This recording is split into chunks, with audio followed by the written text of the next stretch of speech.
भगवान का आश्रय। पहले कदम पे उत्तर यही हमें मिला था जब हम घर से भागे। 13 वर्ष के थे, कक्षा 9 के विद्यार्थी थे। तो जब भागे तो पहला प्रश्न हमारे हृदय में हुआ, तुम्हारा कैसे पालन पोषण होगा, कौन तुम्हारी रक्षा करेगा, कौन तुम्हें भोजन देगा। तो कदम लड़खड़ाए, क्योंकि घर नजदीक ही, अभी घर से भागे ही थे। सुबह प्रातःकाल 3 बजे माँ से केवल बताया था कि हम कल संत बन जाएंगे। उत्तर आया भगवान, हिम्मत बनी, फिर भागे। 15 किलोमीटर चलने के बाद एक भगवान शंकर का मंदिर है, नंदेश्वर महादेव, बहुत प्रसिद्ध महादेव हैं। वहां जाके बैठ गए। 12 बजे तक बैठे रहे। मन में आया भूख लगी, भोजन कौन देगा। मांगना आता नहीं था, बच्चे थे, विद्यार्थी थे। इतने में 1 लीटर दही लिए हुए एक आदमी आया और उसने पूछा ऐसे हमसे कि ये बच्चा, यहाँ एक सूरदास स्वामी रहते थे, वो उनके दरवाजा बंद है कुटिया का, कहाँ गए। हम कहा हम तो अभी अभी आए, हम किसी को जानते नहीं। बोले अच्छा तुम दही पी लो। 1 लीटर मीठा दही और गांव के दूध गढ़वा का लाल लाल दही ना, अरे पूरा दही पिया। और जब वो चले गए तो शंकर जी से ऐसे लिपट कर रोए कि आज मुझे विश्वास हो गया कि अब मुझे जीवन का पालन पोषण, इतना लंबा जीवन हो गया 13 वर्ष से लेकर अभी तक, तो मतलब 40-42 वर्ष तो हो ही गए। भगवान पार कर लाए। अब तो अंतिम फिल्म है कब कहा लीला समाप्त हो जाए। दोनों किडनी खराब है, रोज अतरे दिन डायलिसिस होता है, अब कब लीला समाप्त हो जाएगी। भगवान अब कब तक सेवा बना है, जब तक आप लोगों की तब तक चला रहे हैं। नाम जब अगर होता रहे और बैठ के आसन पे नहीं हो तो नाम जप से मतलब बैठने खड़े होने से मतलब, चलते चलते हम नाम आड़े बैठे परे उताना, कबीर कहाँ हम राह ठिकाना। हम खड़े हैं या बैठे हैं या चल रहे हैं या कैसे भी हैं, अगर नाम चल रहा है तो बात बन रही है। मैं नाम जप करता हूँ ना शिव जी की कृपा से। अभी 2 दिन पहले से आना था, एक भैया ने मुझसे कहा कि रहते, तो मैं उन्हें क्या जवाब दूंगा। कुछ नहीं, हमारी आदत हो गई अपने अनुभव नहीं बताने। ये बिल्कुल सब लोग बात समझ लो। यदि अपनी भक्ति के अनुभव बताओगे कि मैं निरंतर नाम जपने का अभ्यास कर रहा हूं, रुक जाएगा। ये बिल्कुल भयभीत होने की बात है कि अपने साधन को गुप्त रखे। हम कै बजे उठते हैं, कै बजे क्या दिनचर्या होती, किसी को पता नहीं होना चाहिए। अगर कोई देख भी ले कि आप तो इतने बजे उठते हो, आप नहाते हो धोते हो, वो प्रेशर आ गया था इसलिए चले गए थे, रोज का थोड़ी। हमको अपने को छुपाना है। छुपा लोगे तो आपकी भक्ति बढ़ जाएगी, विघ्न पड़ जाएगा, आपकी साधना में विघ्न पड़ जाएगा। ये हम अपने अनुभव से कह रहा हूं, अपने अनुभव। अपनी कोई बात जैसे बात बतानी है तो संतों की बात कह के बता दे कि ऐसा ऐसा संतों ने कहा है। हम अपनी बात कहते हैं कि हम ऐसा किए तो ऐसा नहीं, बहुत गुप्त रखना। ये परमार्थ है। जैसे अपने धन को हम गुप्त रखते हैं, ऐसे हम अपने भजन रूपी धन को, अपनी दिनचर्या को गुप्त रखें। दीपाली सिंह जी मुंबई से। राधे राधे महाराज जी। महाराज जी, जीवन में हर शुभ कार्य शुरू होने से पहले आखिर इतनी बाधाएं क्यों आती हैं महाराज जी? नहीं, ऐसा नहीं है। ऐसा नहीं है कि सबके जीवन में बाधाएं ही आती है, ऐसा भी नहीं है। बड़े शुभ कार्य होते रहते, पर हाँ, जब हम शुभ कार्य करते हो हमारा बुरा प्रारब्ध होता है, तब बाधाएं आती है। ऐसा नहीं कि हर आदमी के शुभ कार्य करने में बाधाएं ही आती हूं, ऐसे नहीं, सबके अनुभव ऐसे नहीं है। हमारा प्रारब्ध बुरा है और हमने शुभ कार्य शुरू किया तो बाधाएं और विघ्न आ जाते हैं, और उन बाधाओं विघ्नों को निवारण करने के लिए विघ्नेश्वर हैं। इसीलिए हम प्रथम गजानन की पूजा करते हैं, गणेश भगवान की पूजा करते हैं, वो विघ्नराज है। अगर हम कोई शुभ कार्य प्रारंभ करते हैं तो गणेशाय नमः शुरुआत उन्हीं से होती। गणानां त्वा गणपति गं हवामहे, प्रियाणां त्वा प्रियपति गं हवामहे, निधीनां त्वा निधिपति गं हवामहे। सर्व विघ्न हारक गणेश भगवान है। गणेश भगवान का चिंतन करे, भगवान का चिंतन करे, मंगल भवन भगवान श्री हरि का चिंतन करे। भगवान का सुमिरन करते हुए कदम बढ़ाओगे, उस समय हर विघ्न नष्ट हो जाएगा। देखो, हनुमान जी विघ्न के पुंज में प्रवेश कर रहे हैं, लंका में विघ्न का पुंज है, सब कुछ विपरीत है वहां। एक विभीषण जी, त्रिजटा, 1-2 को छोड़कर सब पूरे के पूरे राक्षसी स्वभाव के ही हैं। प्रविश्य नगर की जय सब काजा, हृदय राखि कौशलपुर राजा। यदि हृदय में हम भगवान का चिंतन करते हुए कोई भी शुभ कार्य करें तो बाधा नहीं, हमें बाधा नहीं पहुंचा सकते। जहां राधा है वहां बाधा कहाँ है? जहां राधा वहां बाधा कहाँ है? खूब नाम जप करो, मंगलमय भगवान की जय बोलो और अपने कार्य में शुरू हो जाओ तो कहीं कोई बाधा नहीं है। विजय श्री वही है जहां भगवान का चिंतन है, और जहां भगवान का चिंतन है तब तो माया है ही। अमित कुमार राज जी। राधे राधे महाराज जी। राधे राधे महाराज जी। महाराज जी, भगवत गीता या वेदों का सबसे महत्वपूर्ण संदेश क्या है? आज के जीवन के लिए सच्ची भक्ति और दिखावे की भक्ति में क्या अंतर है? पहला, हर शास्त्रों का एक ही संदेश है, अज्ञान का नाश करके अपने स्वरूप में स्थित हो जाओ, अर्थात भजन करके भगवत प्राप्त हो जाओ। भक्ति में भजन करके भगवत प्राप्त हो जाओ, ज्ञान में अज्ञान का नाश करके अपने स्वरूप में स्थित हो जाओ, अष्टांग योग में अपनी चित्त वृत्ति का निरोध करके परमात्मा प्राप्त हो जाओ। सब शास्त्रों का, सब साधनों का एक ही फल है। सब साधन कर यह फल सुंदर, प्रभु पद पंकज प्रीति निरंतर। अंतर रहित भगवदाकार वृत्ति, यही सब शास्त्रों का सार है। और आज हो चाहे कल हो, भक्ति का स्वरूप नहीं बदलता है, वही भक्ति का स्वरूप है। जब तक संयम से नहीं चलोगे, पापाचरण का त्याग नहीं करोगे, और जो शास्त्र आज्ञा तस्मात् शास्त्रम प्रमाणम ते कार्याकार्यो व्यवस्थितो, जो शास्त्र विधान है उसके अनुसार नहीं चलोगे तो भक्ति का रंग नहीं आएगा। पाखंड भले कर लो, चार लोग तुम्हें प्रणाम नमस्कार कर लेंगे, लेकिन भगवत साक्षात्कार नहीं हो सकता। भगवत साक्षात्कार तभी हो सकता है जब इंद्रियां जो हमारी प्रकृति की तरफ जा रही, मना कष्टान इंद्रियाणी प्रकृति स्थान कर सती, उनको मोड़ करके परमात्मा में लगा दे। जितेंद्रिय हो, श्रद्धावान हो, निरंतर भजन परायण हो, सब कुछ प्राप्त हो जाएगा। अगर जितेंद्रिय नहीं है, श्रद्धावान नहीं, भजन परायण नहीं है तो पाखंड कर सकता है, ढकोसला नाटक कर सकता है, भक्ति नहीं है। भक्ति कोई साधारण वस्तु नहीं है, भक्ति अंतर की वृत्ति है। अगर वृत्ति भगवान में नहीं लगी और बाहरी ये भेष है तो इससे कुछ नहीं होने वाला। और बाहरी वेश भी है और अंतर से उद्देश्य भी है तो सोने पे सुगंध, फिर क्या कहना है। तो वेश में कभी कभी हम पाखंड का आश्रय ले लेते हैं, इसलिए बहुत सावधान रहना चाहिए। वेशधारी हरि के उर्शालय, यदि वेश केवल है, उद्देश्य नहीं है, तो बहुत बड़ा समाज का हानिकारक व्यक्ति वो है, बहुत बड़ा भ्रष्ट हो सकता है, क्योंकि उसका उद्देश्य ही नहीं है जितेंद्रियता, भगवत भक्ति, शुद्ध ज्ञान। तो इसलिए सब शास्त्रों का एक ही है कि अज्ञान का नाश करके स्वरूप में स्थित हो जाओ, निरंतर भजन परायण रहो। किसका? हाँ, आप समझ पा रहे हैं? विद्या और श्रुति जी। विद्या श्री हरिवंश महाराज जी। महाराज जी, आपके चरणों में कोटि कोटि प्रणाम। महाराज जी, आपकी सत्संग और भगवत कृपा से हम सच्चे मन से आध्यात्मिक मार्ग में अग्रसर होना चाहते हैं, परंतु जितने आगे बढ़ना चाहते हैं उतना ही आध्यात्मिक प्रतिकूलता, भ्रांति, द्वंद आदि बाधाओं से परास्त होकर आगे नहीं बढ़ पा रहे।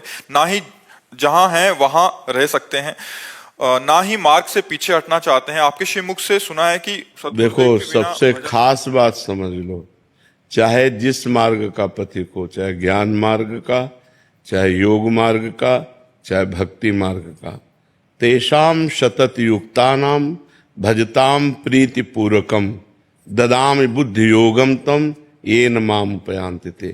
प्रेम पूर्वक जब तक भजन नहीं करोगे तब तक बुद्धि का परमात्मा से योग नहीं होगा।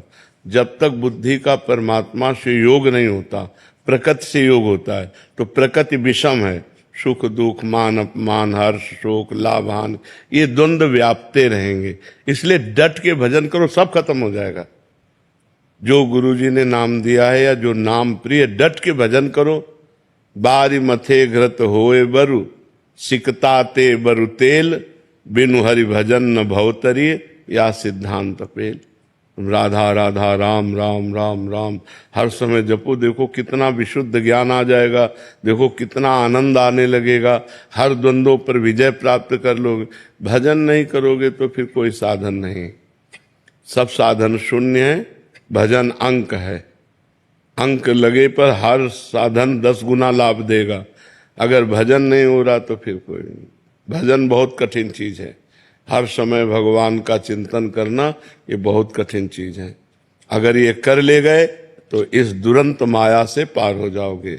दैवी हेषा गुणमयी मम माया दुरत्या, ये जो भगवान की दुरत्य माया है, इससे पार वही हो सकता है जो भजन करता है, डट के भजन करता है, हट के भजन करता है। जो माया से, प्रपंच से हट के रात दिन भजन करता है, वो सब द्वंद्वों पर विजय प्राप्त कर लेता है। भजन के बिना सब अधूरी बात है। खूब भजन करो, किसका प्रश्न है? हाँ, भजन करो, सब ठीक हो जाएगा, सब ठीक हो जाएगा। और कुसंग ना होने पावे।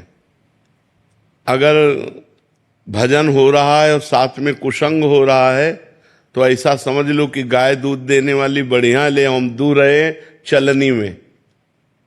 चलनी समझते ना, जिससे हम आटा छालते हैं, उसमें गाय दूर हैं। एक बूंद पीने को मिलेगा? नहीं मिलेगा, तब निकल जाएगा। तो आप नाम जप कर रहे हो, भक्ति कर रहे हो और व्यभिचार कर रहे हो, गंदे लोगों का संग कर रहे हो, गंदे दृश्य देख रहे हो, गंदी बातें कर रहे हो, तो चलनी में गैया दुहे और दोष दैव को दे, हरिगुरु कहो न मानई अपनो ही फल ले। वो मानो गाय को चलनी में दूरा कह रहा हमारे भाग्य में दूध नहीं लिखा है, कि पात्र बदल दे, पात्र सही पात्र में दो तो तुम्हारा भाग्य भी हो जाए। भाग्य से भजन नहीं होता, भजन करने से भजन होता है। भाग्य में भजन नहीं लिखा, भाग्य में 2 ही बातें लिखी, शुभ और अशुभ कर्म, पाप और पुण्य, उसका फल सुख और दुख, बस इतना ही लिखा है। जो नवीन कर्म करने के लिए हमें मानव देह मिला है, इसमें हम भाग्य को नहीं कोसते, इसमें हम इतने प्रवीण बनते हैं, इतने बलवान बनते हैं, रौंद दो भाग्य को और नए भाग्य की रचना करो। मनुष्य शरीर नए भाग्य की रचना के लिए मिला है, पुराने भाग्य से बर्बाद होने के लिए नहीं मिला। अब भजन नहीं हो, लोग कहते हैं जवानी में भजन करने के, जवानी कोई भजन करने की है क्या? जवानी ही भजन करने की है। अच्छा, बुढ़ापे में सोच भी लोगे तो क्या कर पाओगे? जवानी में सोचा और क्रिया में उतर गए।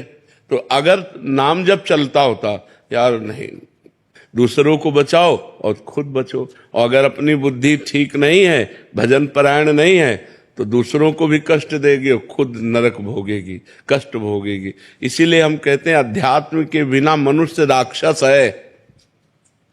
राक्षस रूप नहीं है, चिंतन राक्षसी हो जाता है। तो बहुत होश में, और ये होश बिना भजन के नहीं।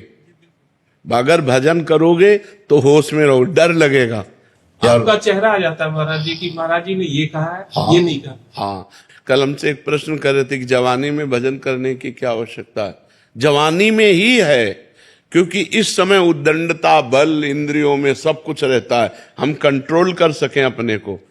अब हमारी बुद्धि ड्राइवर है हमारे जीवन की। अगर बुद्धि शुद्ध है तो सही मार्ग पे चलेगी, और बुद्धि अशुद्ध है तो एक्सीडेंट करवा देगी, कहीं ना कहीं कोई न कोई घटना करवा देगी, पूरा जीवन बर्बाद हो जाएगा। इसलिए नाम जप करो। समस्याओं का समाधान भगवान है, इंसान नहीं है। भगवान हर समस्या का समाधान है। वो कर तुम अकर तुम अन्यथा कर तुम सर्व समर्थ है। भगवान को लेकर चलो। अब आप बड़े गर्व से घर से निकले, लौटोगे कि नहीं क्या भरोसा? घर से निकलो भगवान का चिंतन करते हुए, भगवान का स्मरण करते हुए। वो बचाएंगे, वो आपकी रक्षा करेंगे। इसका नाम मृत्यु लोक है, बड़ा भयावह है। कब कहाँ कौन सी घटना हो जाए कुछ पता नहीं है। आप किनारे किनारे रोड के जा रहे हो, गाड़ी बहकी हुई आ रही, आपको रौंद के चली गई। वो नाम जप है भगवान का, वो रक्षा कर लेंगे। करो सदा तिनके रखवारी, जिम बालक राखे महतारी। जैसे बच्चे की रक्षा माँ करती है, ऐसे भगवान कहते हैं मैं अपने भक्तों की रक्षा करता हूँ। तो इसलिए भक्त बनो, नाम जप करो, भगवान की आराधना करो। और जब कोई ऐसी गंदी घटना करने का मन आवे तो चिंतन करो परिणाम का, कि परिणाम क्या होगा। नहीं भाई नहीं, थोड़ी देर के लिए भाग जाओ, वहां से हट जाओ, अपने मन को शांत कर लो, नहीं तो ऐसी क्रिया करवा देगा, पूरा जीवन बर्बाद हो जाएगा। बहुत शांति से चलने के लिए मनुष्य जीवन मिला है, बहुत आनंद प्राप्ति के लिए। आदित्य राज जी बिहार से। श्री हरिवंश महाराज जी। श्री हरिवंश महाराज जी, महाराज जी ऐसा क्या करें कि आपके प्रति सेवा बने? राधा राधा राधा, इससे बड़ी कोई सेवा नहीं।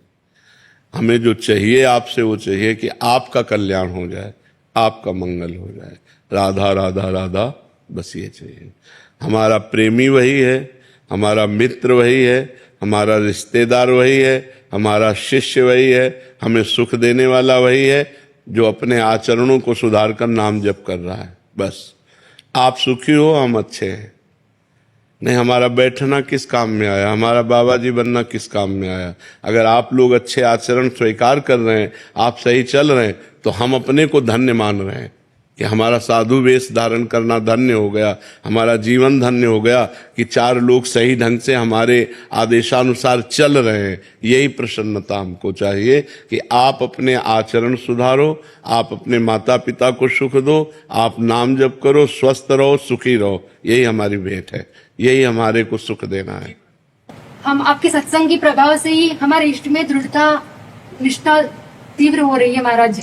ना हम हमारे इष्ट को छोड़ सकते हैं, ना आपको छोड़ सकते हैं। आपका जैसे मन हमारा जैसे समर्पित हुआ है, वैसे वहाँ मतलब कहीं पे भी ऐसा हुआ नहीं है। तो अभी हम इसी दुविधा में है कि आगे कैसे बढ़े। हम जैसे कि रुक का गया है। बिल्कुल नहीं रुकना, आगे बढ़ना है। हम आपके मित्र हैं, जो आपको साधना दी वो आपके गुरु हैं। जो साधना है वही आपको करनी है। हमसे केवल सलाह ले लो और आगे बढ़ो।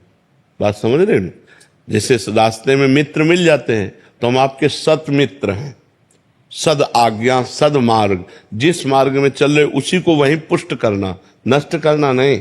जहां हो वही मार्ग चलो। जिनको गुरु बनाया है उन्हीं को गुरु मानो, हमें अपना दोस्त मानो। कि जब परमार्थ में कोई समस्या आई तो अपने दोस्त से पूछ लिया। हम सबके मित्र हैं, हम सबके मित्र हैं। आप हमसे सलाह लीजिए, जो हमें गुरु प्रताप से ज्ञान है वो हम आपको ज्ञान देंगे। चलो अपने मार्ग में, जो जहां जुड़ा है वहीं चलो। जो नहीं जुड़ा है, जुड़ना चाहते हो जुड़ जाओ। जो जुड़ा है, जहां जुड़ा है वहीं चलो। हमारा मकसद अपना बनाना नहीं है, हमारा मकसद आपको भगवान तक पहुंचाना है। आप हमारे बन के चलो, चाहे आप किसी संत के बन के चलो, चलो आप परमार्थ पे चलो, अच्छे बनो, भगवान को प्राप्त हो। तो गुरुजी कृपा करें कि बाधाएं मिट जाएं और ये अज्ञान के। हम ये थोड़ी कि कहीं प्रवचन सुने तो अपनी गुरु निष्ठा, इष्ट निष्ठा को छोड़ दे। प्रवचन का मतलब है पावर। हमें पावर मिला, मार्ग मिला तो हम और दौड़ते हैं उसी मार्ग में। अब जैसे हमारे पास वाहेगुरु जपने वाले आते हैं तो हम कभी उनको नहीं कहते कि आप राधा जपो। हम भी बोलेंगे आप वाहेगुरु ही जपो, जिससे आपका मार्ग पुष्ट हो। क्योंकि वही वाहेगुरु है, वही राम है, वही कृष्ण है, वही राधा है, वही सब एक ही परम तत्व है। हम जहां लगे हैं वहीं चले। ये नहीं कि आप हमारा प्रवचन सुनकर अपनी गुरु निष्ठा को छोड़ दें, अपनी इष्ट निष्ठा को छोड़ दें। नहीं, आप अपनी गुरु इष्ट निष्ठा को बढ़ाएं। नहीं तो हमारा सत्संग का मतलब क्या रहा, हमारे संग का मतलब रहा मार्ग रुक जाए आपका, फिर तो हमारा संग कहाँ हुआ, फिर तो कुसंग हो गया।